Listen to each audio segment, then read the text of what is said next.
There's a little bit of a risk adverse. There's a little bit of a reshuffling, try to get departments to be willing to take some of the risk. But if it's something that is going to benefit us over time, we're willing to do it. And it's a question of cost, obviously.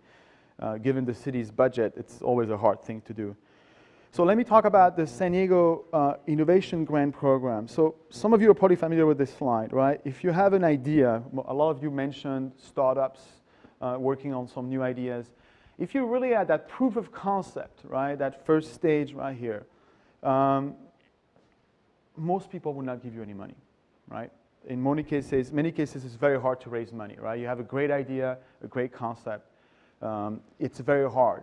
Once you move on beyond that level, then you find it's easier for you to find people willing to spend money. Now, it varies on what you're doing, obviously. If you're doing high tech. And what we see on that early stage, to cut you off, is that we see the main investor on that is Visa or American Express, if you can get it now. Right. High rates, or you know, family and friends. Right, family and friends, personal investments. But I'm saying when you go pitch it to even an angel investor, even angel investor in my mind are acting more like VCs these days. But that's a personal note, but it's a very hard thing. So what we decide to do is, going back to my earlier point about universities being this brand trust. People talk about San Diego being this innovation economy.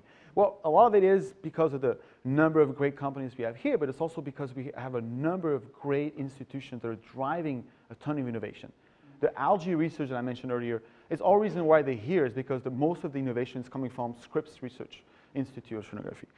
So here on campus, we went in and created this program with a center that is part of the Jacobs School of Engineering at UCSD called the Von Liebig Center.